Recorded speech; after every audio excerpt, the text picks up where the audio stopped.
up your frozen dinners, grab your TV tray, and settle in for another episode of the Plus Platoon, your podcast for all things Disney Plus, brought to you by Disney Plus fans.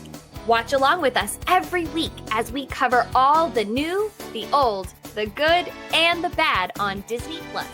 So put down that remote, don't touch that dial, and welcome your fabulous Plus Platoon host. Hey everyone, welcome to the Plus Platoon. We're a Disney Plus fan podcast that gives honest, spoiler-filled reviews of movies and shows on Disney Plus. We'll look at new releases, coming attractions, and we'll even go back into the vault to revisit some of the classic Disney that's on the platform. Make sure you're subscribed and you will never miss a moment. I'm going to bring in Kate. Kate, good to see you this evening. I no longer go by Kate. I now go by Kate with a Z. in your NASCAR suit? That tastes like a lamb's butt. Or that feels like a lamb's butt. Whoa. And it was a seal. And it wasn't taste. Feels. I don't know. Feels like a lamb's butt. Lamb's butt tastes like. Well, I've had lamb chops. I've never had. I mean, I've had lamb. I love lamb, but it's not the butt. Is there something going on in Missouri that we don't know about, Kate? I thought it was a lamb. I thought it was a seal's butt. It was a baby seal's bottom. Yes, it feels like a baby seal's bottom. Nothing about taste, though. You know what I meant. So, yeah. And I didn't get to say my joke. I know, because Kate stole it. No, I didn't. Go ahead, Pete. That wasn't my joke. No, it's past. No, it's not. And next up on the Plus Platoon, we have Peter. Hey, Peter. Hey, is this the first movie in which the bad guy is clinical depression? Not even close. Not even close. Oh, the fact that it is clinical depression. Yeah. I think this goes a little bit past clinical depression. Just a little bit. Bring Steve on here. Come on. Okay, Steve. Yeah, I don't know where to go with that. We get to talk about Bob. We do get to talk about Bob. Oh no. That movie has actually been a worse movie than this. Guys, if you're not already, please like, subscribe, share. We've got some fun shows coming up, and yeah, you don't want to miss any of them. But so this week we watched Thunderbolts asterisk whatever. I want to let Pete kind of go over who all these different people were, since we haven't seen some of them since like 4 years ago. Yeah, so we got two main contenders here. We got Yelena's kind of the main character. She was Black Widow's sister. She was in the Red Room at the same time as Natasha was. She was assigned along with the David Harbour character, the Red Guardian. At the beginning of the Black Widow movie, they were assigned as spies in America. They fled, and then in that movie, they kind of teamed up as a family. So those two characters are from that movie, as is the Taskmaster character, Taskmaster, sorry, that is in this movie for a pretty short time, but that character was from that movie as well. The other place we got a lot. And Taskmaster was also in Falcon and Winter Soldier, correct? No, she wasn't. Who was the redhead in Falcon and Winter Soldier? The redhead. Those are the Flag Smashers, which sounds like Taskmasters, but we wants the redhead.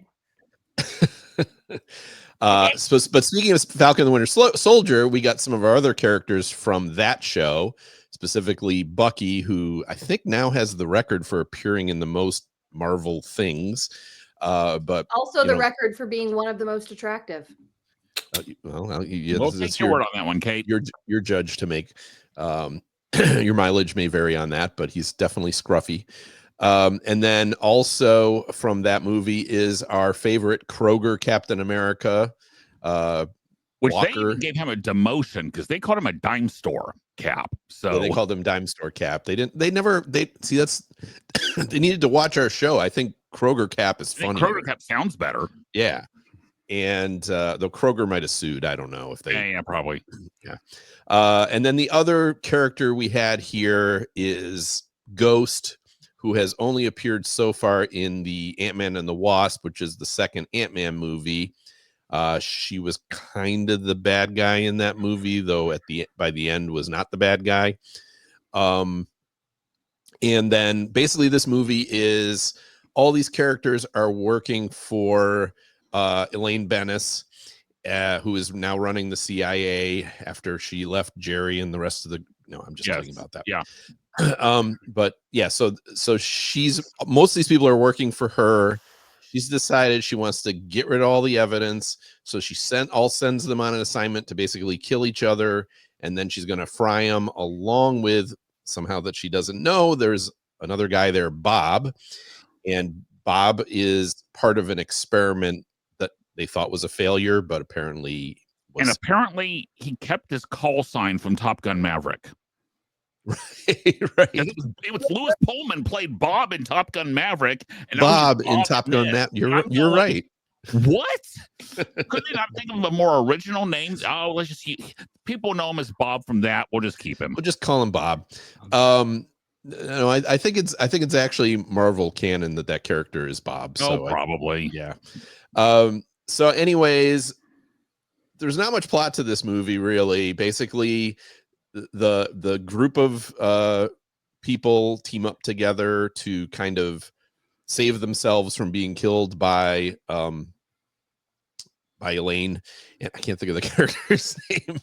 By Julie Louis-Dreyfus. Valencia, and she gets her hands Valentina. on Valentina. That's it. She gets her hands on Bob. Bob is becomes kind of a superhero. He becomes very syndrome-y. He is supposed to be working for her, and then he tries to take over. She tries to shut him down, and he becomes the Void. There's kind of this implication throughout the movie that he has had some real emotional problems in the past, and it probably wasn't a good idea to experiment on this guy. He's certainly at the very minimum bipolar. Yelena is also dealing with depression as well, as we can tell from the beginning of the movie. They're fairly, and so those two characters kind of bond, and then in the end, when the Void takes over, he's kind of destroying New York City, and that's where our team comes together and goes to save Bob and save New York City. And in the end, they're introduced as the New Avengers, and so now the movie's sort of called the New Avengers. Except on Disney Plus, it's still Thunderbolts. Thunderbolts, yeah. So that's the 5-minute summary of this movie. So if you have not seen any other Marvel movies, you probably won't know these characters at all. And anyways, heck, even if you haven't seen anything since Endgame, yeah, you wouldn't know anyone except Bucky. Bucky, right? Yeah, they've all been recent phases, I guess. Yeah. Okay, so for this movie, so again, it was the big Marvel blockbuster of May anyway. Was it heroic or just kind of ho hum? And Steve, I'll start with you. I liked the beginning. It caught my interest, and then for me, it went ho hum. I didn't like the turn of Bob. It just bothered me, like when Valentina, whatever, brought Bob out. It was too much of a change, and I did not like that. And then I did enjoy that there was not the drawn out battle that went on forever in Marvel movies. So you're telling me the last 30 minutes in The Void was not a drawn out battle?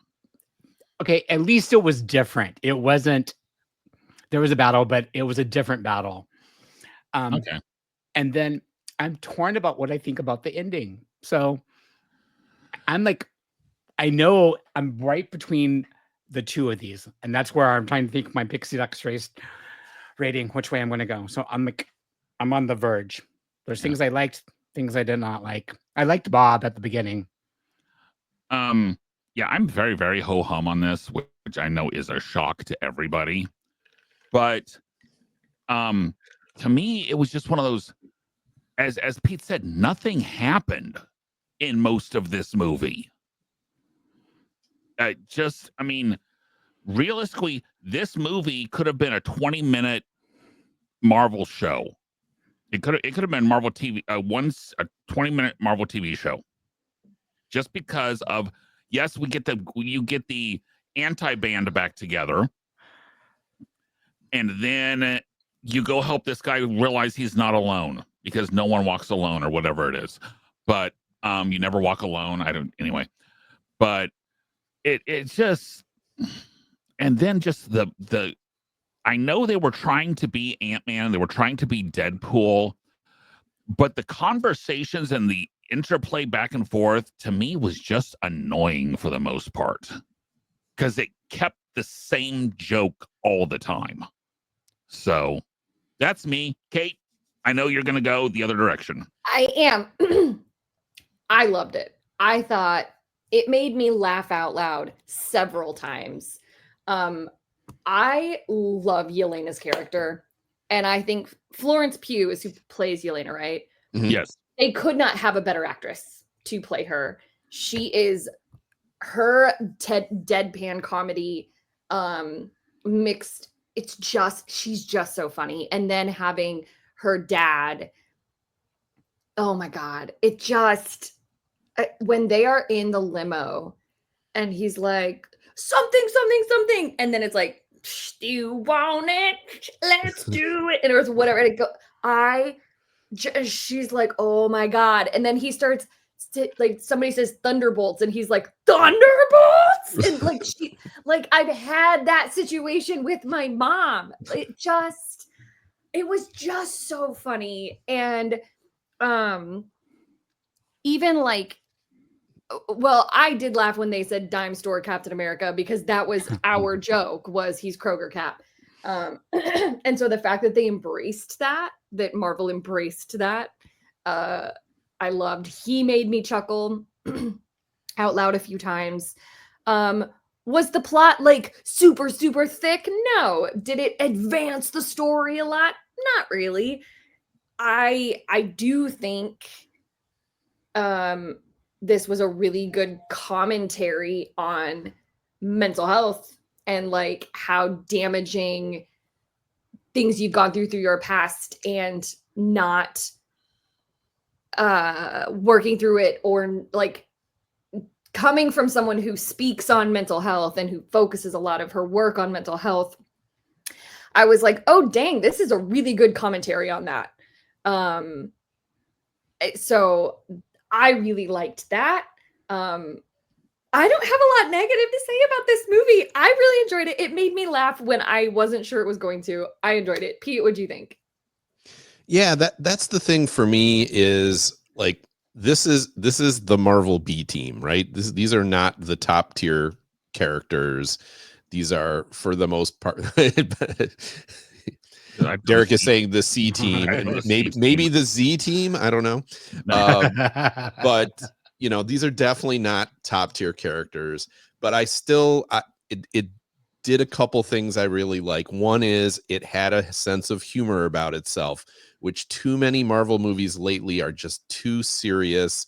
And yeah, there's a place for that but you got to have really good action, and this was not, as I said, there wasn't a great story here, but there was humor to it. They know that they're not a good team. They know that they're, not the top, there's just moments in this movie I like, is like, they're at the bottom of this elevator shaft. They're like, wait, none of us here can fly. We just all punch and kick. And it's totally true. That also made me laugh. They're all punch and kick characters for the most part. Mm-hmm. So there's lots of little moments like that in this movie that I really enjoy and laughed at. And so for me, makes it work, because I'm sorry, these are comic book movies. They're inherently silly. They kind of all have the same plot to a degree. There's only so much, we're finding this out with Marvel. There's only so much you can do with these movies. It's, a bunch of people with some kind of powers punching and kicking each other. So I felt like they did something enough different with this. Again, this isn't an A-level Marvel movie. It isn't supposed to, but like the A-level Marvel movie, the Captain America movie, we didn't review it because it stunk. This I enjoyed. Was it top tier, the best Marvel movie I've seen? No, but I enjoyed it. I'm starting to realize I think I like a good anti-hero. I think I like, which is an interesting comment, but anyway. I liked Deadpool. I liked help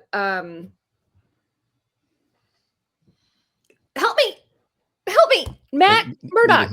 Oh, Daredevil? Daredevil, thank you. I like Daredevil. I like Deadpool. I enjoy that, like, we're bad guys, but we're good bad guys, but we're also bad guys. Like, I think I liked that. I think I like it. Okay. So they're introduced at the end as the new Avengers. Okay. Then you see in the eventual end credits scene that Sam Wilson is apparently suing them for name copyright infringement, which I didn't realize there was a whole lot of money involved in this. And how Bucky had a meeting with him that did not go well, which if they never show that meeting to us at some point, they're missing a chance. But this brings up this question of, will they ever be accepted as the Avengers? Not necessarily in universe, but among the fans of the MCU. Will this crew, and even if they're not the only Avengers, will they ever be accepted as Avengers? And to me, I'm actually, Kate, I'll let you start this one. You can start it, Derek. No, you can go ahead. Because I really want to start the next one. You go ahead. So, like, I want to say no, because I feel like they're their own entity, because they're like a bunch of anti-heroes. But also, I could see them growing into it. I think it depends on where they take the franchise. I think it all depends. Speaking of, actually, I'll wait till the end. Never mind. Pete, you go. They don't feel like Avengers. The Avengers are like these big heroes, the Hulk and Thor and Iron Man and Captain America, and you got this like humiliated Captain America. You got a Russian, right? Two Russians actually. Which certainly won't particularly endear them to Americans. And I mean, and Ghost is British too, right? So it's like they're not even American. I mean, hey, America, we want American heroes. Come on. So the other one that's American now has a taco for a shield. So I do have to say I enjoyed that the end credit, which was like 14 months later, his shield was still folded up. I was like, oh my gosh, they didn't fix that. So I guess Bob's the only the only real American. Bucky's Bucky's Russian. Yeah, Bucky's he was a Russian asset. I still want to know how he got elected. No, we're not getting into that kind of thing, because in these days and age, we don't talk about that. It's like Bruno. We just nuh-uh. Okay, we'll skip that. But no, I can't see them in story or even by fans particularly going, yeah, these are the Avengers. Sure. Yeah. No. So I don't think so. What do you think, Steve? But I think Elena could. Because like Kate, Elena was my favorite character, followed by the Red Guardian. Yeah. B Cap or B mode Captain America. No, he's never going to make it. But I could see those two eventually being in there. There's something about them that I'm just like drawn to. Like the other two, Ghost or whatever, or Captain America, they could just disappear. But I like Elena, so So I'm gonna say Um, Elena is the one. Yeah, and I'm sitting here because they did that whole all the chairs of all like the Avengers that are listed as coming back for, and I'm mostly thinking for Avengers Doomsday. Right. You've got, well, everyone in this is coming back, including Bob. Right. So, it's just Well, real. Go ahead. I was gonna say Sentry is a Marvel character, like that Sentry and him taking over the Watchtower and the Watchtower being Tony Stark's tower is all part of the Marvel comics. So he is. It's not like they made him up for this story. So yeah. But one thing I noticed in the original by original MCU, I'm going up through Endgame. Right. Okay. In the original MCU, you started with the 5 main Avengers, right? Mhm. The 5 who solved the problem during Endgame, and the 5 who were never snapped were the 5 main Avengers. Right. Yeah. It's amazing how those 5, none of them happened to get snapped.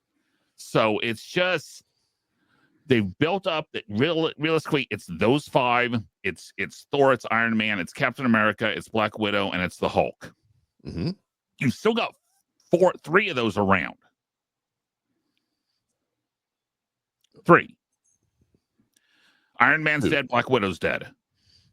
Captain America is on the moon. No, we don't know where Captain America is. You don't know where Captain America is because but then I have a hard time seeing it going many places, and that kind of actually brings me to our next question. Is this really kind of the rebirth of the MCU, or is this the last act of a desperate franchise? Because, and that also reminds me of the line from Blazing Saddles. Can't you see this as the last act of a desperate man? We don't care if it's the first act of Henry V. We're leaving.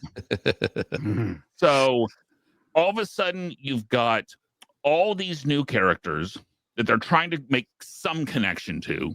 You've got the Fantastic Four movie, which bombed. It did better than this movie did, though. This movie bombed. Well, yeah, this movie bombed too. So, I mean, I think Fantastic Four, I think it's made $500 million, which for Marvel is a bomb. Yeah, I would argue it's probably a break even. A break even, okay, but it's not a hit for sure. It's not the hit that they were hoping it would be. Right. It's coming out 2 months after this and having the direct tie-in in the end scene. I honestly think I think the last act of the desperate franchise is Robert Downey Jr. as Dr. Doom. Yes. That is your, oh my God, what are we going to do to save the MCU? I know, let's keep Robert Downey Jr. around. That feels so desperate. It's like they don't know where to go without their core. Mm-hmm. So I see MCU as grasping at straws at this point. Does anyone really want to argue against that? No, but I want to add on to it. Okay.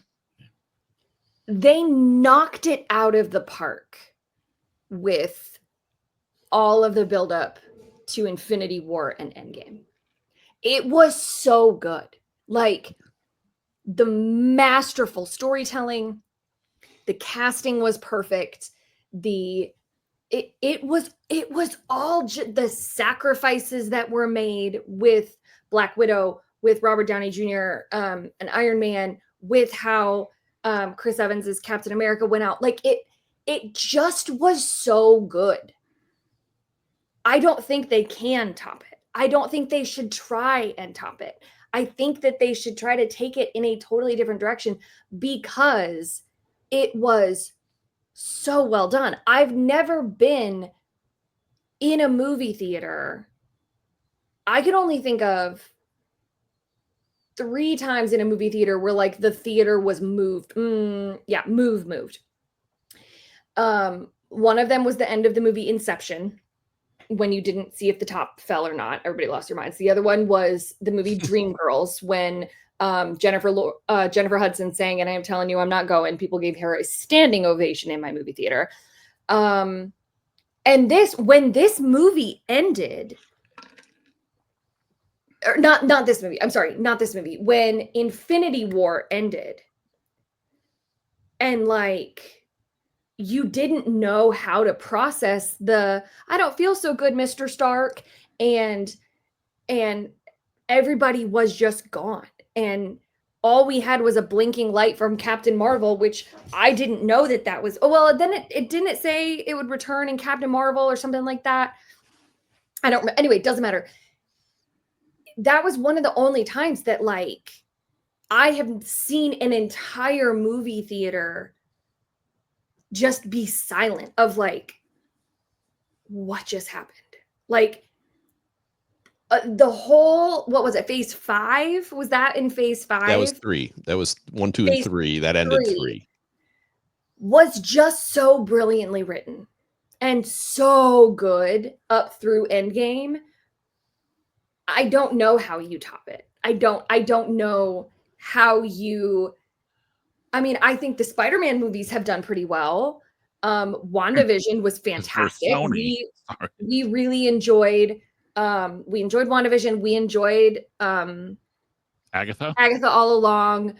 Like there have been little bits and pieces where it's like, oh, this is good and this is good and this is good. I just don't know how they're going to tie it all together as brilliantly as they did with Endgame and Infinity War, if that makes any sense. It does. I agree with Kate. I think that they have to go a new direction, something new, instead of trying to recapture everything.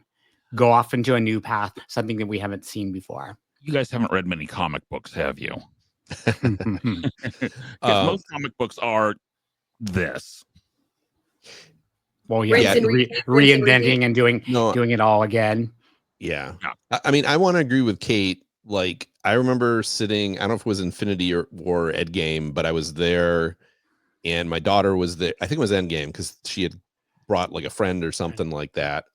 And I was like, it was that like final battle when, you know, Cap gets the hammer and like the whole theater went nuts when Captain America got Thor's hammer. And like I looked over at her and I was like, oh my God, this is her Star Wars. This is like when I was a kid, it was Star Wars and Indiana Jones and Back to the Future. Those were the movies that I like. This movie is going to be the movie that she looks back on and was like, oh my God, that moment was so great. And now we're in the Star Wars prequel. Since Endgame, they've just like they had a master plan and then they went to let's just throw stuff at a wall and see what sticks. You took the words right out of my mouth. They threw stuff at the wall to see what sticks. For the last 6-7 years. And they're like, oh, this character, you know, and I've used this example before. Shang-Chi was a pretty good movie. It was really enjoyable. The ending was too long. Good character, everything like that. We haven't seen him in 6 years. Like, why do you introduce a character if you're going to build this universe? You know, Kate exactly hit it right. They focused on these main characters and told the story over multiple movies. We haven't seen an overarching story, really.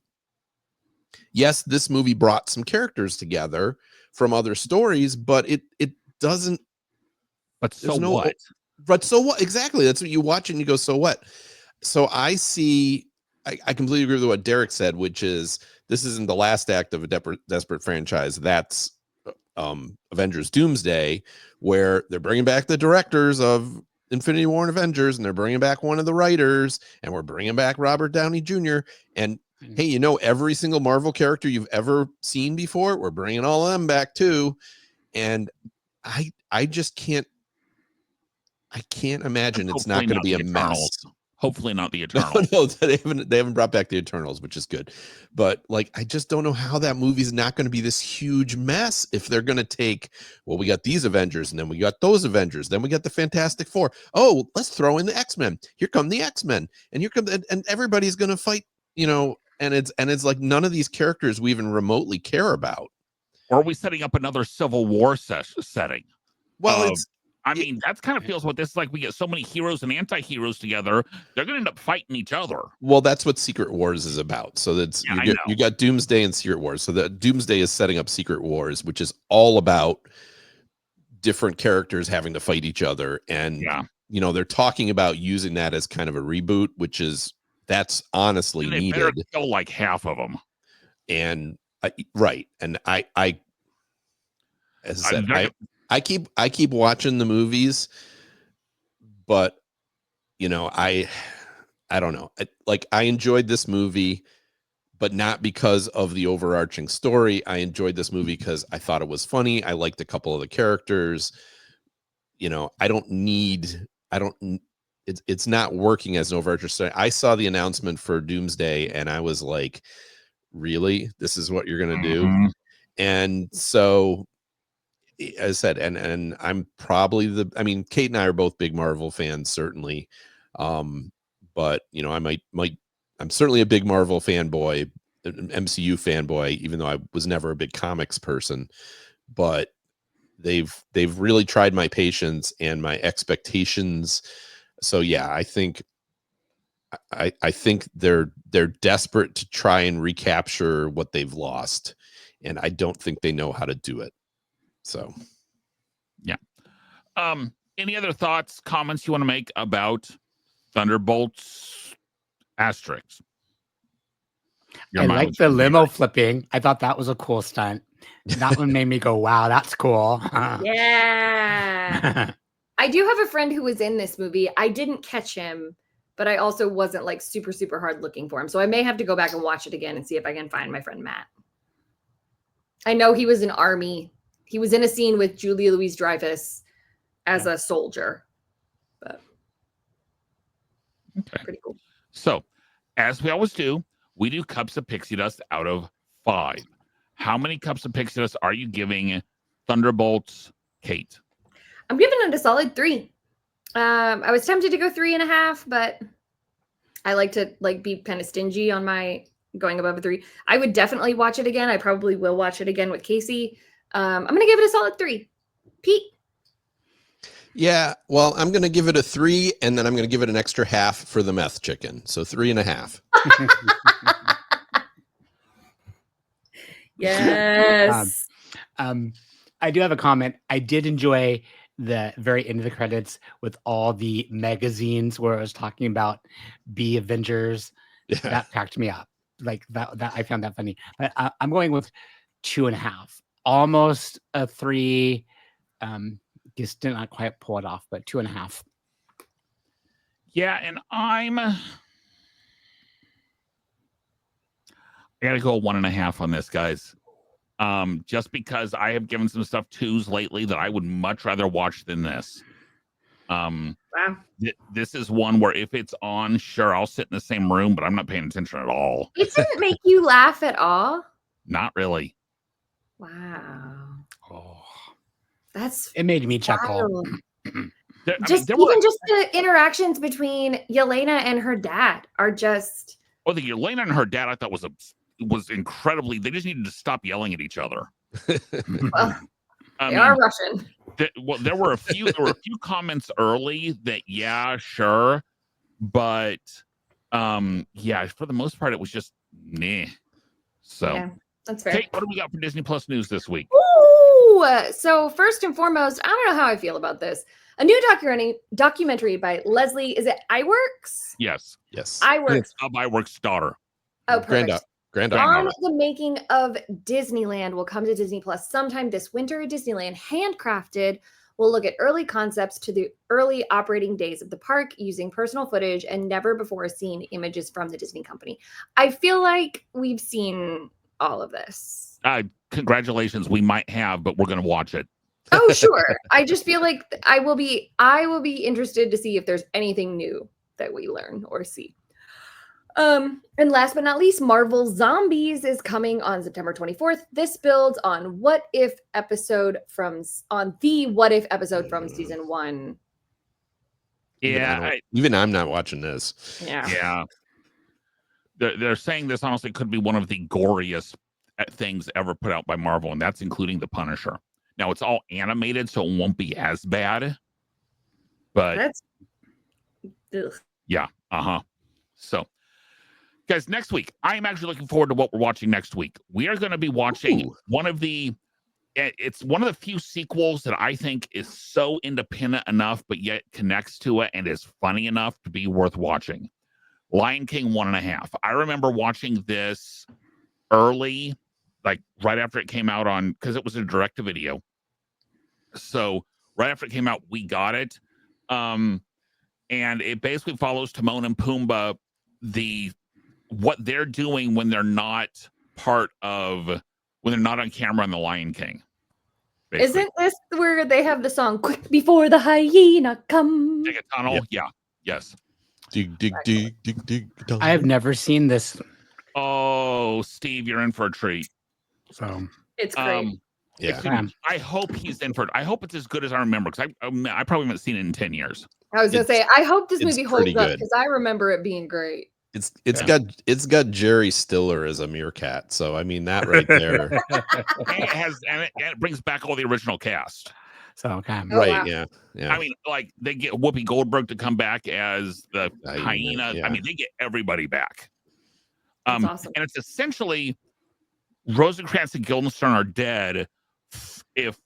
With Hamlet, since Hamlet is Lion King, this is Rosencrantz. There's a play called Rosencrantz and Guildenstern are dead. Basically follows Rosencrantz and Guildenstern during the Hamlet play.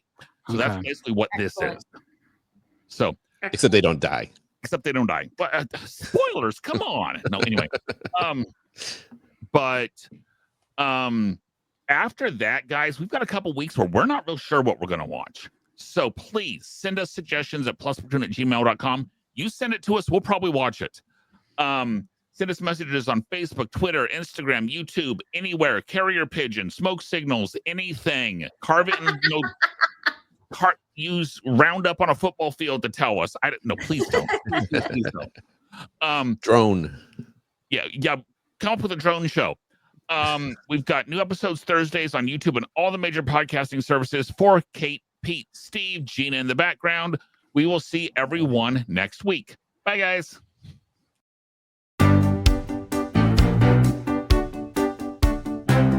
Thanks for watching this week's episode of the Plus Platoon. Be sure to subscribe to the Plus Platoon podcast to keep getting great content each week. Then head over to Apple Podcasts and leave those 5-star reviews, as they help make the Plus Platoon visible to even more Disney Plus fans. Also, go to YouTube and like and subscribe to the Plus Platoon channel, where you can watch all future episodes live. If you have a question for the Plus Platoon, please send us an email to plusplatoon@gmail.com or connect with us on Facebook, Twitter, or Instagram @plusplatoon. The Plus Platoon is a Disney Plus fan podcast and is not affiliated with the Walt Disney Company or the Disney Plus streaming service. All opinions expressed on the show are solely those of the individual hosts and in no way reflect the views of the Walt Disney Company. Thanks for watching, and be sure to stay tuned for next week's episode, because the Plus Platoon is to be continued.